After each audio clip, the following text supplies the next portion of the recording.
We're here in Kyoto, where IAFOR is holding its annual conference on media, arts and culture.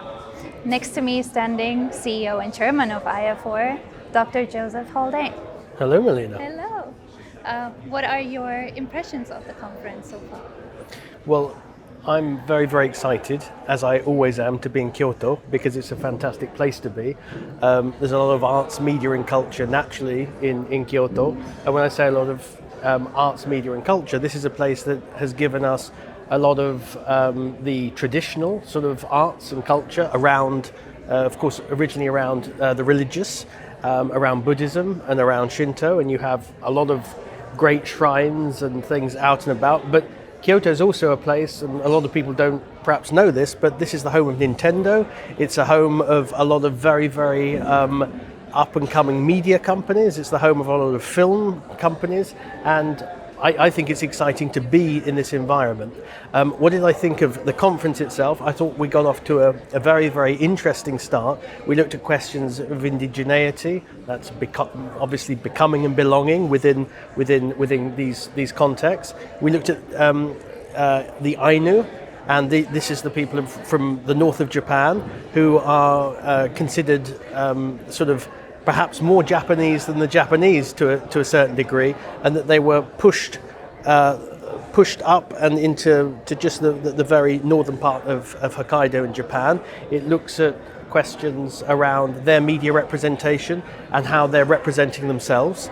And we also had from Professor Moi a very interesting take and look at the religious art and political art in a presentation that was, I think, very controversial and difficult within, if you like, a contemporary take, the role of the art world and the role of the art in very highly politically charged environments. So I thought that was very, very interesting.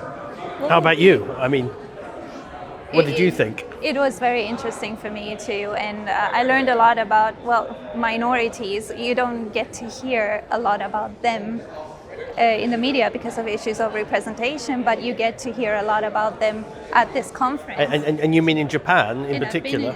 Right. I've been here for 8 years, but there's stuff I didn't know. Right, certainly Ainu culture is not something that's presented up front, and so it was good to I think look at that, and particularly in the context of we're in Kyoto. Kyoto is the place where most people associate with Japan and Japanese culture, so that was good. What is the one key takeaway that you would take back when you go back to Nagoya?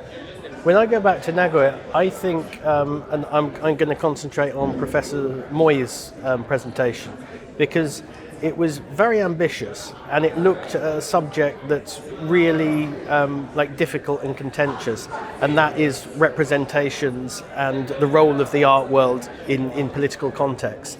And I think as academics we struggle, I think, with some of the immediate global problems that we're sort of faced with. So we know that we can write essays or we can write papers with given things, but how do we make that bridge over into the real world, like what's happening? Some people of course do that with activism, but one of the things I was listening to is that when you're engaged with emotion, you're not really engaging in an academic sense. And so there's some of the questions around academic discourse sort of started to come up in my mind, because we think of, okay, there's journalism as a sort of form like a reportage, and then there's the academic, and the academic is rational, it's not emotional, and there's no place for that. But yet, how do we deal within the academic context with things that are happening now, that are highly politicized and that are highly emotional? So I thought that was very interesting, and I thought Professor Moi's engagement in his presentation was it had its difficulties, I think, in terms of what he was trying to deal with. It was a difficult sort of thing to look at, those representations, but it does, I think,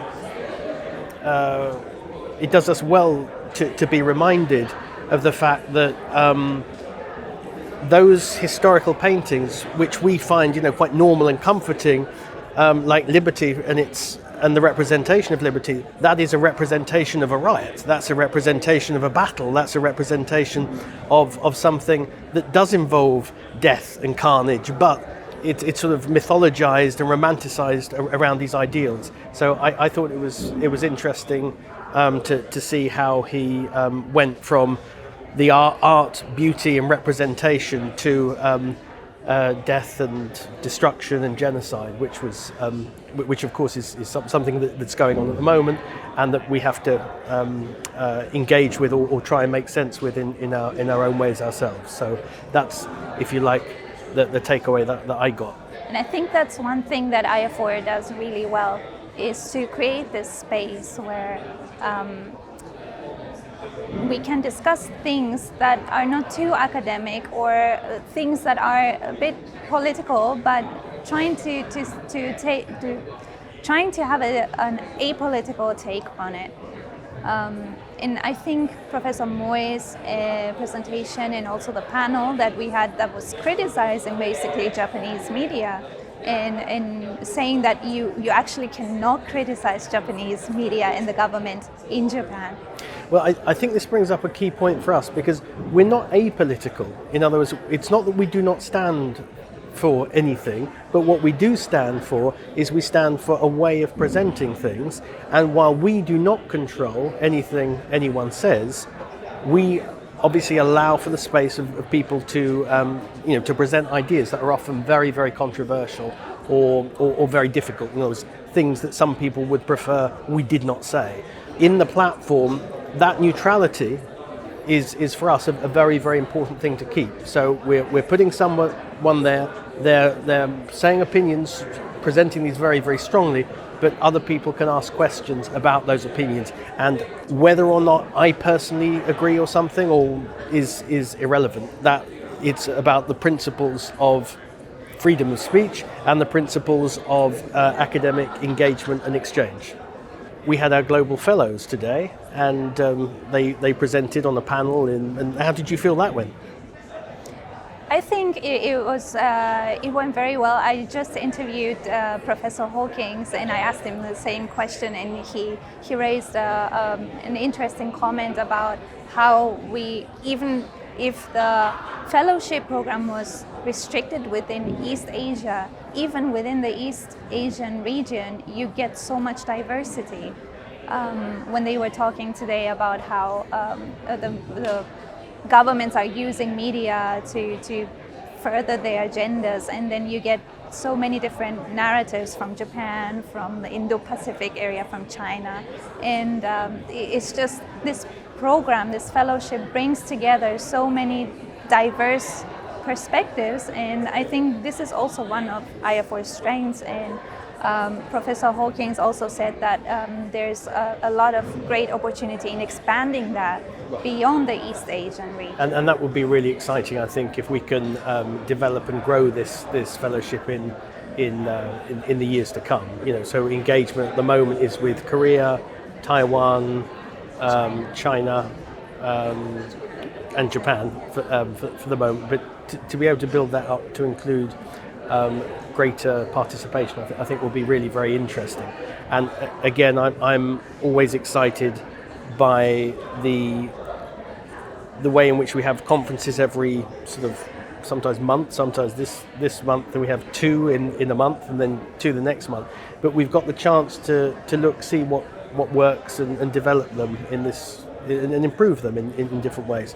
And I think just having the fellows here and engaging them, just because this is the first time they've been engaged within the program, is very interesting, and it will be exciting to see how we can go back to the office, look at ideas and plot and plan as to how that would be built out and built up over the next months and hopefully years. We are now finishing up the plenary program. Behind us there is the poster session going on. Yep, looks pretty good, and people are engaging and getting to know each other. Mm-hmm. Did you have a chance to look at the posters? I did. I had a chance to look at for a bit before I was called away to do this, and engage with a number of people from different countries. Of course, one of the things I find very exciting about the engagement is that you look at different posters and you're looking at institutions and countries, of course, that you haven't necessarily seen before, and yet the areas of study you sort of think, oh, that's interesting, and you want to ask them more questions and get to know more about not just the disciplinary side, but the particular methodologies and also the spaces and places in which they've conducted their research. Right. We can see how interactive this session is. Yeah, it seems to be going pretty well, and I think people are enjoying the Japanese beer and the wine, which I hope is not from Japan.